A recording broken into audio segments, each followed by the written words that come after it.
지난주에는 이 로마서 10장을 9절부터 13절까지 읽었습니다. 이 9절로 13절의 5절이 의미상 작은 한 단위를 이룬다고 말할 수 있겠습니다. 이 작은 단락의 시작 부분인 이 9절, 10절은 누가 구원을 얻는가? 누가 구원을 얻는가 할 때 한마디로 신앙 고백을 하는 사람이 구원을 얻는다고 말씀합니다. 그런가 하면 이 끝부분인 이 13절은 주의 이름을 부르는 사람이 구원을 얻는다고 말씀합니다. 그러니 참된 신앙 고백은 주님의 이름을 부르는 공적, 사적 예배로 귀결되고 예배에서 입증된다는 사실을 우리가 자연히 알게 됩니다. 그러므로 바른 예배로 귀결되지 않는 신앙 고백은 공허한 것입니다. 그런 신앙 고백은 밑받침이 빠져버린, 밑창이 뚫린 헛된 신앙 고백이 되고 말 것입니다. 그런데 이 13절 말씀, 누구든지 주의 이름을 부르는 자는 구원을 얻으리라 하시는 이 말씀은 생각하면 생각할수록 심오하고 중대한 말씀입니다. 왜냐하면 이 구절은 누구든지 여호와의 이름을 부르는 자는 구원을 얻으리라 하신 요엘서의 인용인데요, 바울 사도가 요엘서를 인용하면서 의도적으로 여호와 성호를 주로, 즉 부활하신 예수 그리스도로 바꾸었기 때문입니다. 이게 여호와 하나님을 유일하신 한 분 하나님으로 대대로 섬겨온 골수 유대인에게는 천지가 뒤집히는 혁명적인 일이 아닐 수 없습니다. 여호와 성호는 구약 성경의 가장 대표적인 성호인데요, 이 성호는 구약 시대에 가장 대표적이고 현저한 구원 사건인 출애굽 구원 때 처음 계시된 성호입니다.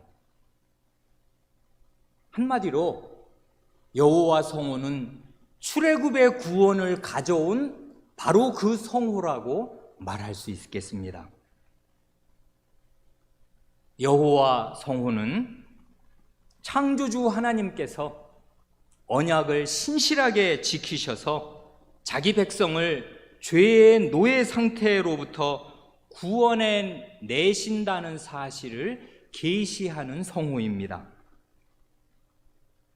간단히 말해서 여호와 성호는, 여호와 하나님은 창조주 하나님, 구원의 하나님, 언약의 하나님이신 사실을 밝히 보여주는 성호입니다. 그런데 죄의 노예 상태에서 구원해 내신다 할 때 이 말은 그 백성을 그 백성의 안팎에 있는, 그 백성 안과 밖에 있는 죄의 세력에서 다 건져내신다 그 말이겠습니다. 즉 이스라엘 밖에 있는 강력한 죄의 세력, 곧 이스라엘을 노예로 부리는 강대국 애굽의 손에서 건져내십니다. 그뿐만 아니라 그 백성 안에 있는 죄의 세력, 곧 그 백성의 그 지독한 불신과 우상 숭배를 길이 참으시면서 자비롭고 은혜롭고 노하기를 더디하고 인자와 진실이 많은 하나님으로서 그 백성 마음 안에 있는 죄의 세력으로부터도 구원해 내십니다. 이런 여호와 성호의 참뜻을, 여호와 성호의 실질을 주 예수 그리스도 곧 십자가에 죽으시고 부활하심으로써 만민의 주가 되신 우리 주 예수 그리스도께서 이 여호와 성호의 참뜻과 실질을 가장 잘 나타내시고 절정으로 나타내셨습니다. 어떻게요? 주 예수 그리스도께서는 밖으로는 강대국 애굽보다 1000배 만배 더 강력한 세력인 영원한 죽음과 지옥으로부터 그 무시무시한 권세에서 자기 사람들, 자기 백성을 다 구원해 내십니다. 그뿐만 아니라 밖으로는 그 백성이 지은 죄, 그리고 여전히 그 백성 마음 안에 있는 죄를 대신 지고 죽으심으로써 자기 사람들, 자기 백성들을 구원해 내십니다.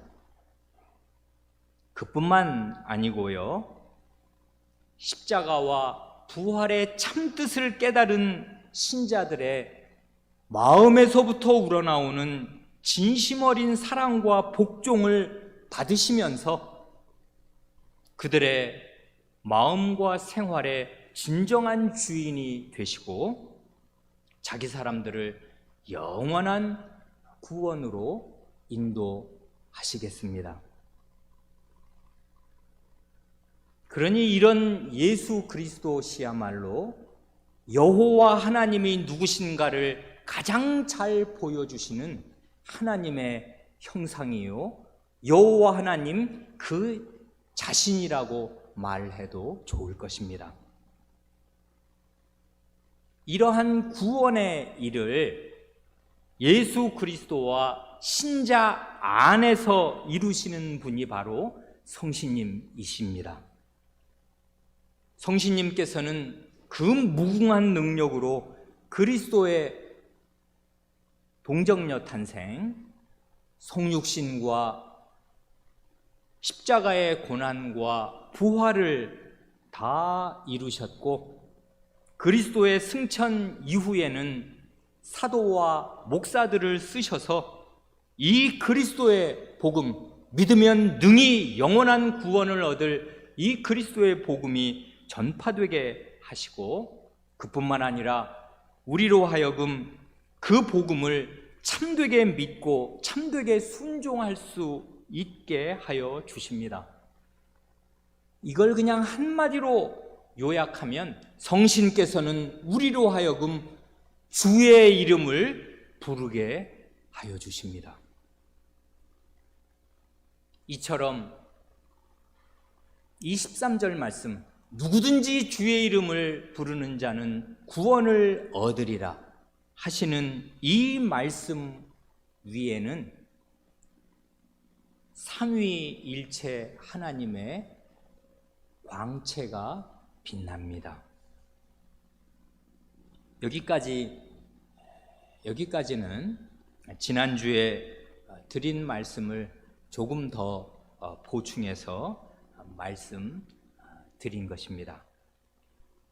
그런데 여기 이 로마서 10장 5절부터 요 13절까지를 쭉 읽으면 바울 사도가 힘주어 말하는 내용이 무언가 할 때요, 믿으면 능히 구원을 얻을 이 그리스도의 복음이 멀리 있는 게 아니라 아주 가까이에 있다, 그것입니다. 어느 정도로 가까이에 있는가 할 때 아예 우리의 입과 마음에 딱 붙어 있을 만큼 가까이에 있다. 그것입니다. 그런데 오늘 우리가 살펴볼 이 13절부터 17절까지의 말씀은요, 이 구원의 복음, 결국은 우리에게 와서 우리의 입과 마음에 달라붙게까지 된 이 구원의 복음이 어떤 경로를 통해서 우리의 입과 마음에 들어오게 되었는가를 가르쳐 줍니다. 다른 말로 표현하면 어떤 단계와 과정을 거쳐서 이 구원의 복음이 우리의 입과 마음에 오게 되었는가 하는 것을 대단히 정교하게 묘사합니다. 한번 보지요. 거기 13절부터 15절 상반절까지를 읽으면 이렇습니다. 누구든지 주의 이름을 부르는 자는 구원을 얻으리라. 그런즉 저희가 믿지 아니하는 이를 어찌 부르리요? 듣지도 못한 이를 어찌 믿으리요? 전파하는 자가 없이 어찌 들으리요? 보내심을 받지 아니하였으면 어찌 전파하리요? 여기 그 14, 15절에 체인처럼 사슬처럼 고리에 고리를 물고서 이어지는 이 사도의 논리를 잘 따라가면 좋은데요. 우선 그 전체를 보게 되면 13절의 선언대로 누구든지 주의 이름을 부르면 구원을 얻는데요. 주님의 이름을 불러서 구원을 얻게 되려면 뭐가 필요한가 하는 거를 14, 15절에서 조목조목 밝힌 다음에 그 밑에 내려가 17절에 이르러 이걸 뭉뚱그려서 한마디로 요약하는 그런 형식으로 지금 되어 있습니다. 그런데 이 14, 15절에서 4번이나 반복적으로 나타나는 형식, 공식 같은 그 형식이 있지 않습니까? 뭐뭐 못하면 어찌하리요? 어찌 뭐뭐하리요? 이거지 않습니까? A가 없으면 어떻게 B가 가능하겠는가? 갑이 없으면 어떻게 을이 가능하겠는가? 어찌 가능하겠는가? 요 말이 그 4번 똑같이 이제 반복되어서고 앞에 A에 해당하는 거, 뒤에 B에 해당하는 거, 그것만 교체하면서 요 말들이 이제 이어지는 거 한 번 읽으면 금세 알 수 있습니다. 사도의 논리는 이것입니다. 구원이 최종 골인 지점이라면 이 구원이라는 골대 안으로 들어가기까지 5개의 필수적인 관문이 있다, 그것입니다. 이 구원을 축구 골대로 생각한다면 이 5개의 관문, 5대 관문을 슛이라고 생각해도 좋고 패스라고 생각해도 좋습니다. 이 하프라인, 이 중앙선에서부터 상대방의 골대까지 결국 골을 넣어야 되는 것인데요, 5번의 패스와 슈팅을 거쳐서 구원으로 골인하게 된다, 그것입니다. 그런데 잘 보면요, 이 사도는 이 5대 관문을 골인 지점에서 가까운 것부터 5, 4, 3, 2, 1 이렇게 역순으로 지금 제시하고 있다는 것을 알게 됩니다. 그래 13절부터 보면 어떻게 구원을 얻나? 주님의 이름 불러야 합니다. 즉 구원으로 골인하는 마지막 그 5번째 슈팅, 그건 주님의 이름을 부르는 것입니다. 부르려면 주님으로 믿어야 그분을 주님이라고 부를 거 아닌가. 그래, 4번째 바로 직전 패스는 믿음입니다. 믿으려면 일단 복음을 들어야 할 것 아닌가. 그래, 3번째 패스는 들음입니다. 들으려면 복음을 전파하는 전파자가 있어야 할 것 아닌가. 2번째 관문은 전파자입니다. 복음 전파자. 마지막 첫 단추가 남아 있습니다. 복음 전파자가 나오려면 어떻게 해야 하는가? 주님께서 복음 전파자로 그를 보내주셔야 전파할 것 아닌가? 그래, 이 첫 번째, 이 시작점, 하프라인에서 첫 번째 그 킥은 어떻게 시작되는가 하면 주님의 보내심으로 시작됩니다. 그래, 이 구원으로 가는 이 5대 관문, 5대 이 패스를 처음부터 거꾸로 5, 4, 3, 2, 1이 아니라 1, 2, 3, 4, 5로 처음부터 순서대로 열거 하면 어떻게 되는 것입니까? 첫째, 주님께서 어떤 사람을 주님 자신의 사도로, 이 말을 다양하게 바꾸어도 됩니다. 주님의 사신으로, 주님의 사자로, 주님의 대사로, 주님의 전권 대사로, 주님의 전령으로 이렇게 다 바꾸어도 좋습니다. 어쨌든 주님께서 어떤 사람을 자신의 사자로, 사도로 위임해서 그를 보내시는 이 주님의 위임과 파송이, 이게 첫 번째입니다. 첫 단추입니다.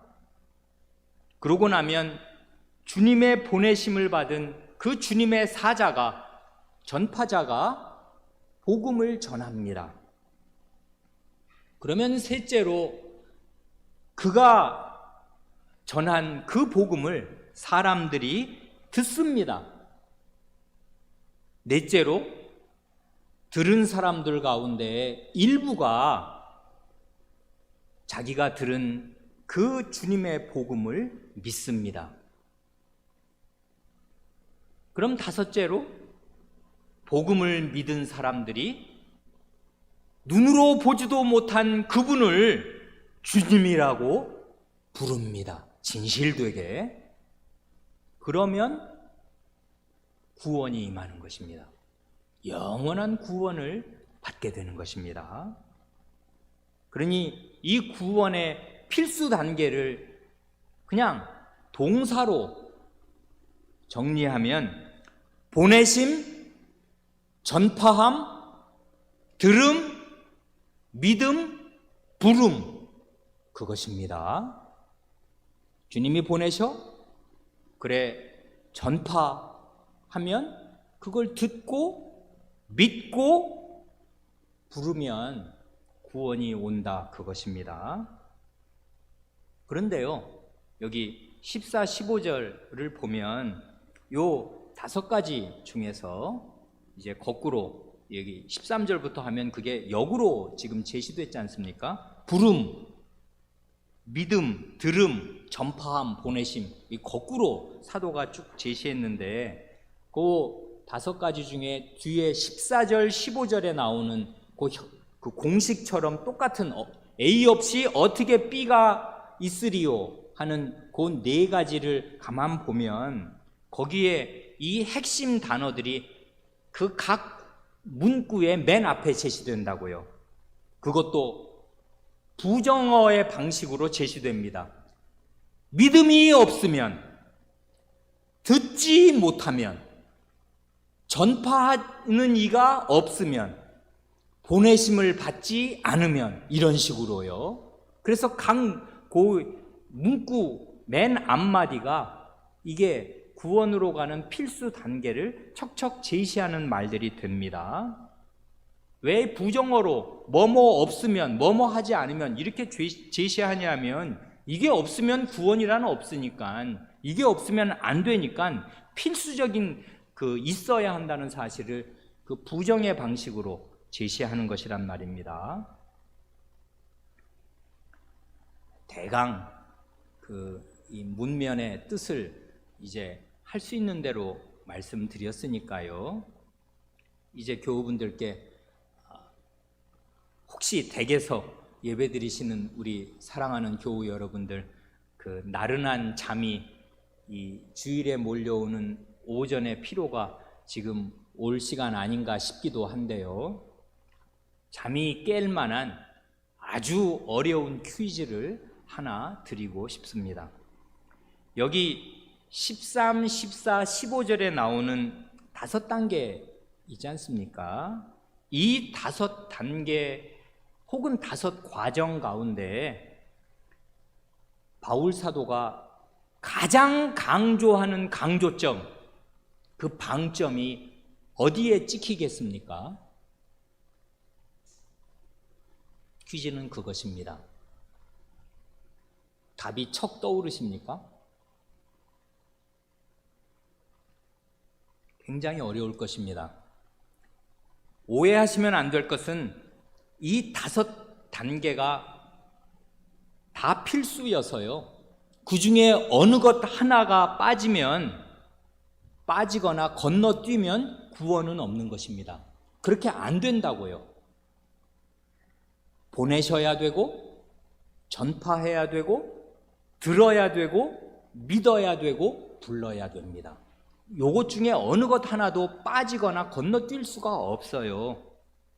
그러니까 다 필수입니다. 5대 필수라고요. 그런데요, 그럼에도 이 문맥을 가만히 보면 이 10장 1절서부터 여기 13, 14, 15절까지를 읽고 또 읽으면 사도가 지금 뭘 강조하는가 가장 콕 찍어서 이거지 하고 강조하는 게 있다는 것을 알게 됩니다.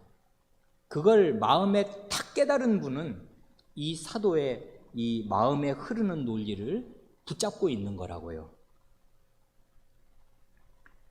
그래, 이 문맥에서 강조하는 그 초점, 이 무언가를 잘 깨달으려면, 그걸 제대로 알려면 17절을 잘 이해하면 상당히 도움이 됩니다. 그래, 먼저 17절로 가서 보면요, 17절은 그 앞에서 13, 14, 15절에서 말한 그 5단계를 추려서 딱 2단계로 압축을 해서 제시하는데요, 이 말씀이 이게 굉장한 묘미가 있습니다. 17절은 이렇지 않습니까? 그러므로 믿음은 들음에서 나며 들음은 그리스도의 말씀으로 말미암았느니라. 여기 보면 앞에서 말한 것 중에 믿음과 들음, 들음과 믿음, 요 2가지를 딱 제시하지 않습니까? 이건 요약인데요, 구원을 얻으려면 의와 생명과 천국을 얻으려면 믿음이 필수입니다. 믿음이 없으면 아무것도 안 됩니다. 죄인에게 의와 구원과 영생과 천국은 없는 것입니다. 그런데 믿음이 필수인데 이 믿음이 어떻게 생기나? 들음에서 생깁니다. 들어야 믿음이 생깁니다. 뭘 들어야 믿음이 생기나? 그건 그리스도의 말씀을 들어야 구원 얻는 믿음이 생깁니다. 그런데요, 가장 중요한 것은 이것입니다. 여기에 나오는 그리스도의 말씀, 이 말이 뭔가 하는 것입니다. 이 말씀의 무게를 좀 더 우리 교우분들이 실감하실 수 있도록 여기에 나오는 그리스도의 말씀을요, 그리스도 자신의 말씀으로 이해하면 좋겠습니다. 그리스도의 말씀을 들어야 영원한 구원을 얻을 믿음이 생긴다 할 때, 그리스도의 말씀이란 이것이 아닙니다.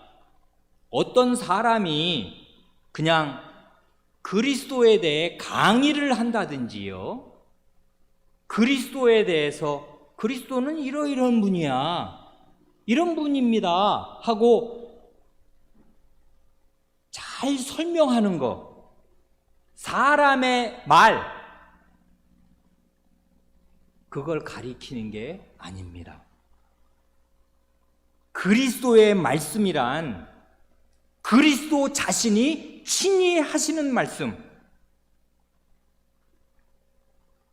곧 하늘과 땅의 모든 권세를 가지신 높아지신 예수 그리스도 자신께서 친히 하시는 그 태산보다 권위 있고 우주보다 크고 무거운 바로 그 말씀을 들어야 구원 얻을 믿음이 생기는 것이다, 그 말입니다.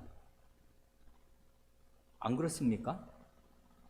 영원한 구원입니다. 이 영원한 구원 자체요, 영원한 생명 자체이신 그분의 입에서 나오는 그분의 친히 하시는 말씀을 듣지 않고서 누가 그리스도에 대해서 흔히 하는 시쳇말로 썰푸는 얘기를 듣는다고 어떻게 영생을 얻겠냐, 그 말입니다. 여기까지 이렇게 말씀을 들으면 당연히 마음속에 질문이 제기될 것입니다. 아니, 부활 승천하셔서 지금 하나님 보좌 우편에 계시는 그 그리스도께서 친히 하시는 그 음성, 그 말씀을 아니 이 땅에 붙은 오늘 우리가 어떻게 듣는단 말이냐 하는 의문이 제기될 수 있을 것입니다.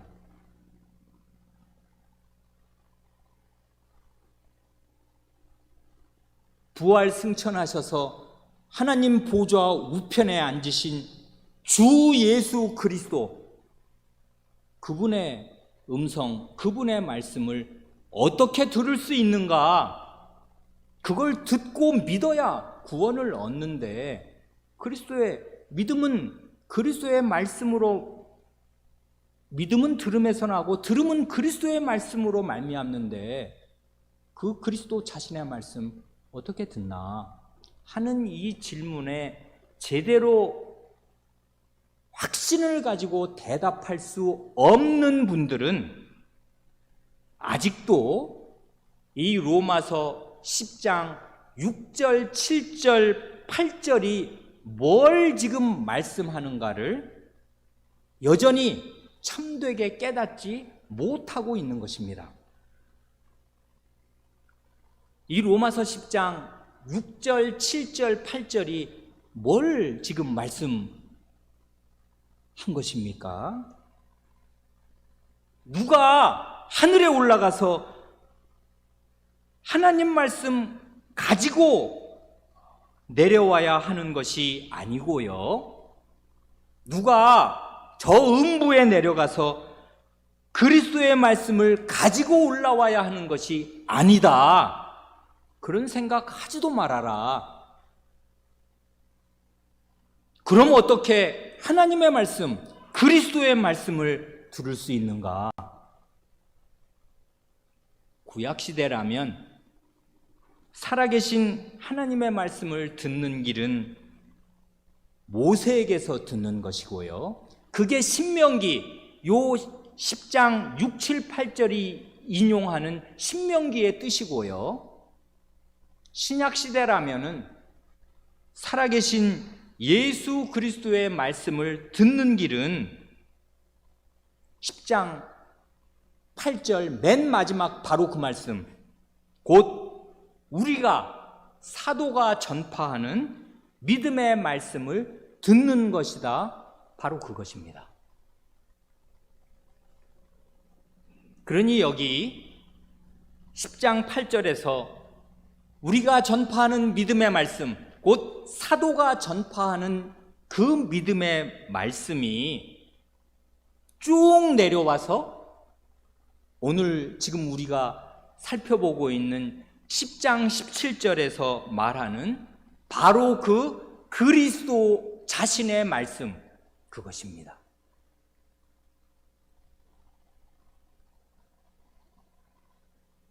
사도의 내부 논리가 그렇다고요.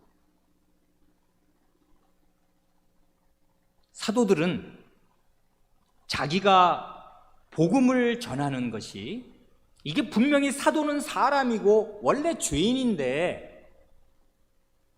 그러나 자기가 그리스도의 사도로서 보내심을 받아서 자기가 지금 전하는 이 복음이 그리스도 자신의 말씀이라는 이 사실을 요지부동하게 확신하는 데에서 한 발도 양보하거나 뒤로 물러서지 않았습니다.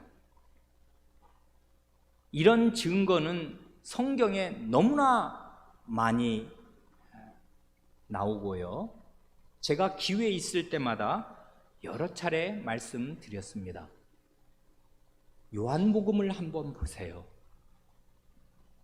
보내신다는 말, 요한복음 21장까지 있습니까? 보내신다는 말이 50번도 더 나오는데요. 아버지께서 나를 보내셨다, 예수 그리스도께서 하신 말씀의 요한복음 전체의 골자 중에 하나는 이것입니다. 아버지께서 나를 보내신 것 같이 나도 너희를 보내노라. 사도에게요. 아버지 하나님께서 예수 그리스도를 보내셨으므로 예수 그리스도께서 하시는 말씀은 하늘 아버지의 말씀 자체이고, 그런 예수 그리스도께서 하나님께 보냄을 받으셔서 하나님 말씀을 전하신 예수 그리스도께서 이제는 나도 너희를 보낸다 하고 사도를 보내시고 위임하시고 파송하십니다. 그럼으로써 하나님의 말씀이 손상됨이 없이 전달되게 하신다고요. 이게 요한복음에 50번도 그 보낸다 하는 말씀 앞뒤를 잘 보세요. 이게 뭘 뜻하는 것인가?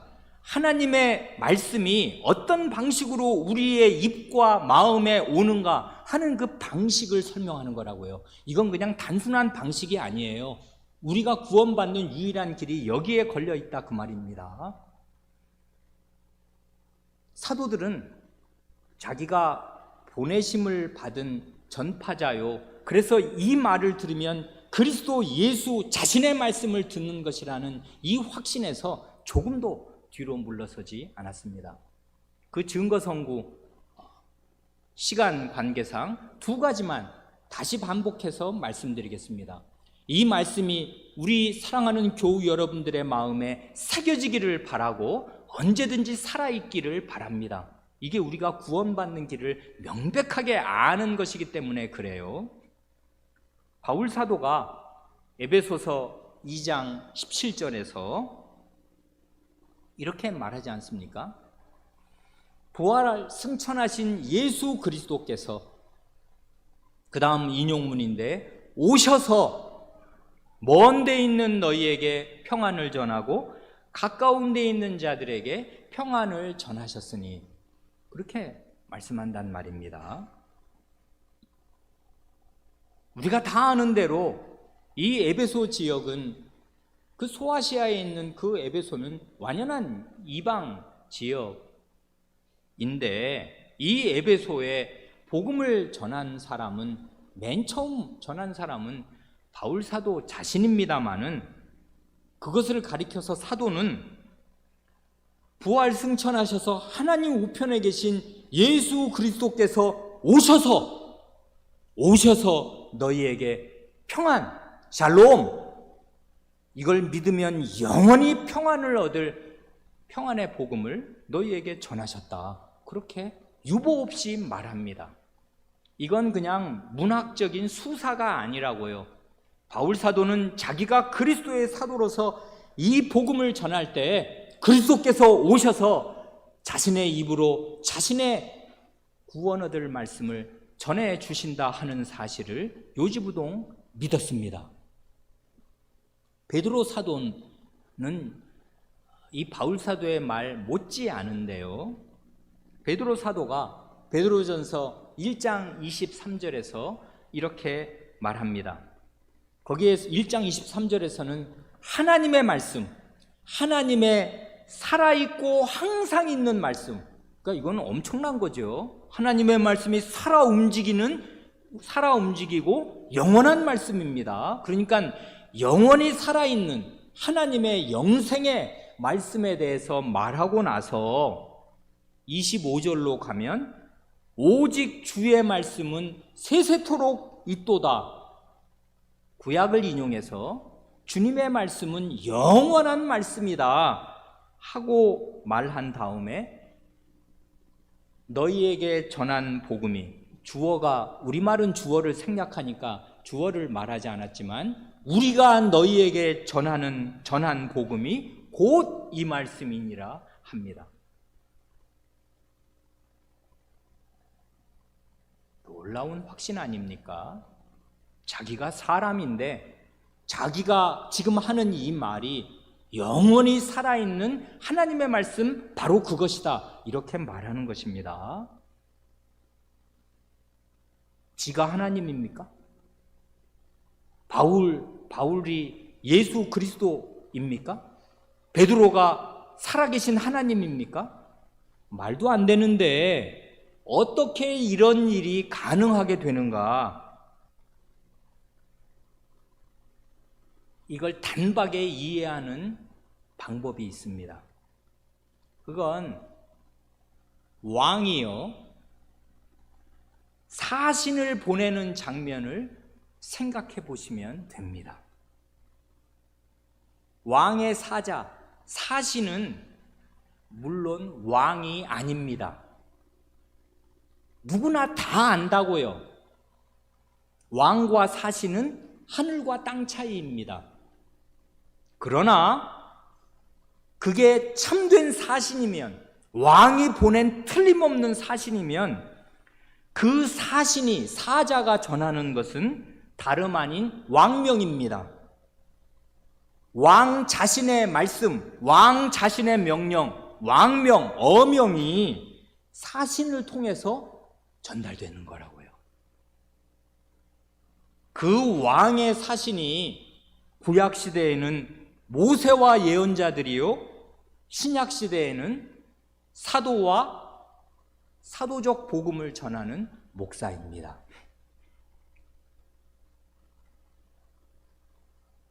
아까 어려운 퀴즈를 드렸는데요. 퀴즈의 답을 마음속에서 알아맞추셨는지 모르겠습니다. 여기 14, 15절에서 바울 사도가 강조하는 초점이 무엇인가, 어디에 방점이 찍히는가 하면요, 보내심을 받은 전파자, 전파하는 이, 그걸 지금 사도가 강조하는 것입니다. 왕에게 보내심을 받은 왕의 사자, 그걸 왜 강조해야 하는 것입니까? 계속 사도의 권리, 사도의 권한이 계속 의심받는 것입니다. 네가 뭔데 그따위 말을 하냐? 이 사람이니까 바울 사도가 그 생전에 얼마 많은 무시와 모욕과 냉대와 배척을 받았는가를 한번 생각해 보세요. 자기는 지금 틀림없는 왕의 명령을 전하고 이걸 믿으면 영원히 구원을 받는데 네가 뭔데 지금 그런 소리를 하냐고 계속 그 배척을 받는단 말입니다. 아니 그게 아니고 왕의 명령을 전하는 믿으면 구원 얻을 그리스도의 복음이 바로 이런 방식으로 내 입에서 나를 통해서 지금 나가고 있다 하는 사실을 지금 말하는 거라고요. 그래, 거기 15절에요. 이게 뜻깊게도 거기 4번의 형식이 나왔지 않습니까? A가 없이 어찌 B가 가능하리요? 이걸 4번을 연속해서 말하는데 그 맨 마지막에 가서 전파자를 가리키고 전파자를 기리는 왕의 사자를 칭송하는 구약 성경이 인용됩니다. 기록된 바 아름답도다 좋은 소식을 전하는 자들의 발이여 함과 같으니라. 이건 이사야 52장 7절의 인용입니다. 이사야 52장 7절로 가서 근데 바울 사도는 솜씨 있게 그걸 요약해서 인용하고요. 거기 있는 52장 7절을 전체를 그냥 그 큰 따옴표 옮기듯이 이렇게 고스란히 옮기는 거 아니거든요. 축약을 해서 이제 인용을 한 것인데, 그러니 우리는 원래 자리로 가서 원래 이 말이 들어있는 이사야 52장 7절이 어떻게 되었는가 살펴보면 이렇습니다. 이 말씀을 들어보십시오. 좋은 소식을 가져오며 평화를 공포하며 복된 좋은 소식을 가져오며 구원을 공포하며 시온을 향하여 이르기를 내 하나님이 통치하신다 하는 자의 산을 넘는 발이 어찌 그리 아름다운고. 요 말을 사도는 그냥 줄여서 아름답도다 좋은 소식을 전하는 자들의 발이여 함과 같으니라 하고 이제 압축해서 요약을 하며 인용했는데요.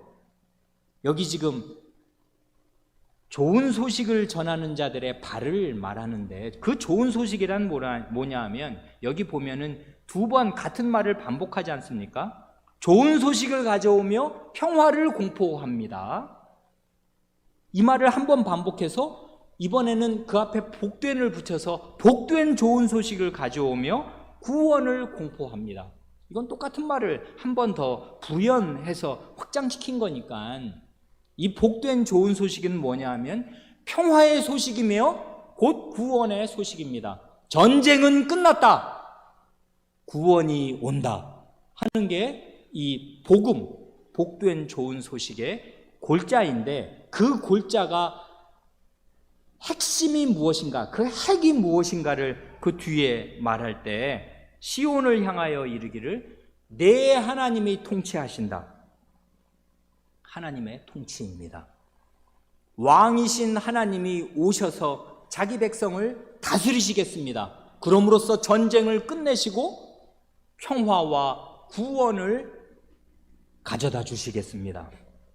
그런데 요 이사야 52장 7절의 앞뒤 전후 문맥을 읽으면요, 이게 지금 이 사람이 왜 산을 지금 넘어오냐 하면요, 이 산을 넘어오는 자의 좋은 소식을 전하는 자의 그 발을 지금 기리고 칭송하잖아요.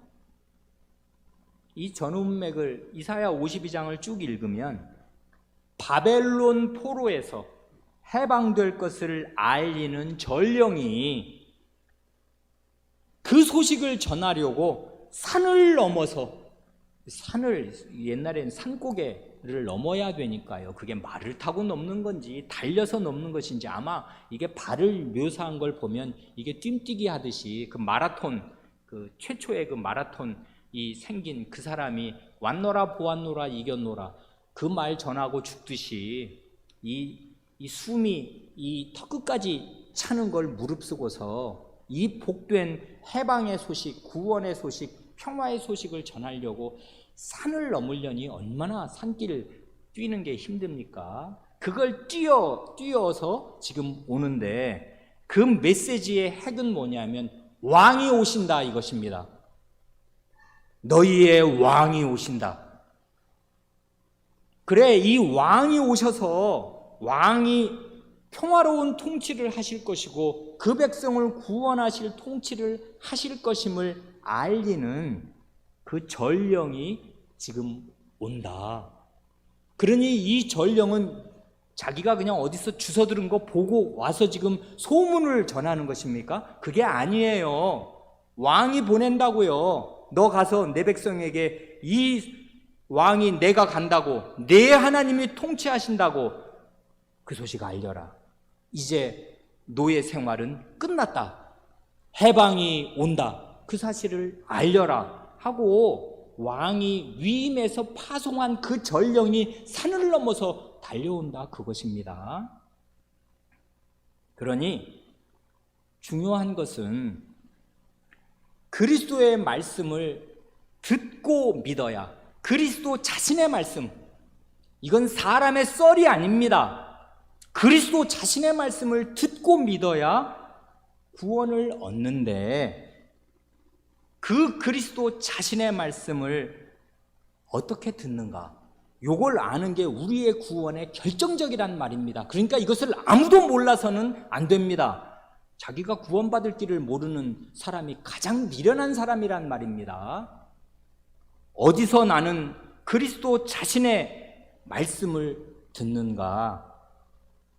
바울 사도의 이 로마서 10장의 논리를 가만히 살피면 명백하여지는 것이 뭐냐 하면 그리스도의 사자의 입에서 그리스도의 말씀을 듣는다 그것입니다.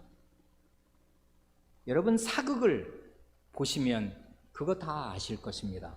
예전 사극을 보시면 왕이요 이제 어떤 사람 귀양을 보낼 때 영의정, 좌의정, 우의정이라도 때로는 귀양을 가지 않습니까? 그래 어디 정말 저기 강진에 어디에 이제 유배지에 유배를 보내고 나서 왕이 도성에서 왕궁에서 이제 사자를 보냅니다.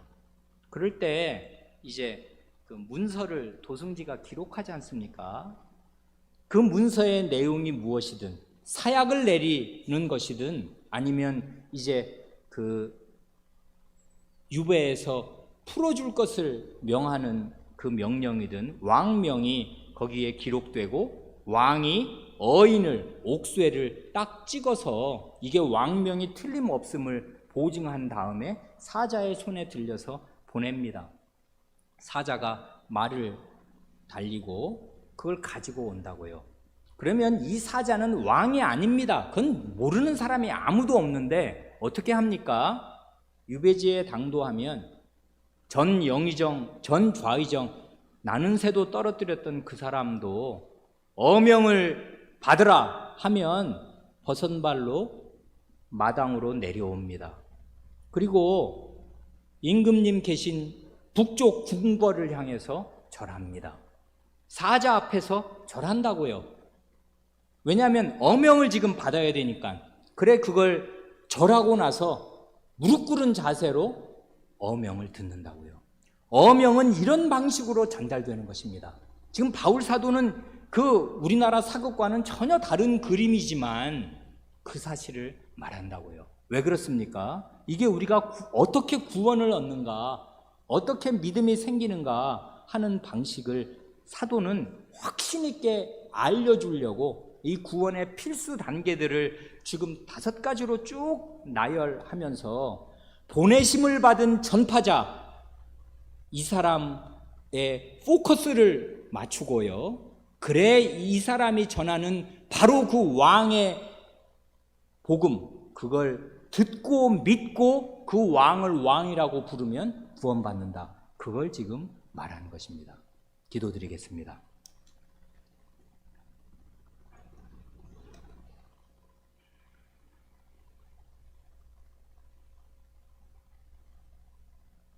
하나님 아버지, 우리 주 예수 그리스도의 복음, 곧 여호와 하나님의 실체와 실질을 가장 잘 나타내신 종말의 복음을 성신의 능력으로 전하실 때 그 복음이 어떤 단계, 어떤 경로, 어떤 과정을 통해서 저희의 입과 저희의 마음에 오게 되어 저희가 참된 믿음으로 참된 고백을 할 수 있게 되는가를 하나님의 말씀이 의심의 여지가 없이 명명백백하게 가르쳐 주시오니 이 하나님의 말씀을 읽고 듣는 저희 가운데 아무도 구원받는 길이 무엇인가를 잘 모르고 희미한 사람이 없게 하시고, 어떻게 오늘 하나님 보좌 우편에 앉으셔서 천지 만물, 하늘에 있는 자들과 땅에 있는 자들과 땅 아래 있는 모든 자들을 다스릴 권세를 받으신 그 영원한 주님의 음성을 어떻게 듣는 것인가를 아무도 모르지 않게 하시옵소서. 그러므로 주님의 말씀을 들을 때마다 살아계신 주님을 마음에 모시게 하시고, 눈에 보이지 않으시나 자기가 지금 누구의 말을 듣고 있는 것인가를 아무도 모르지 않게 하시옵소서. 틀림없는 그리스도 자신의 말씀, 항상 살아있고 영원히 계시는 하나님의 말씀을 듣게 하시며, 그러므로 구원이 저희 마음에, 저희 가정에, 저희 교회에 확고부동하게 임하게 하시옵소서. 우리 구주 예수님의 이름으로 기도하옵니다. 아멘.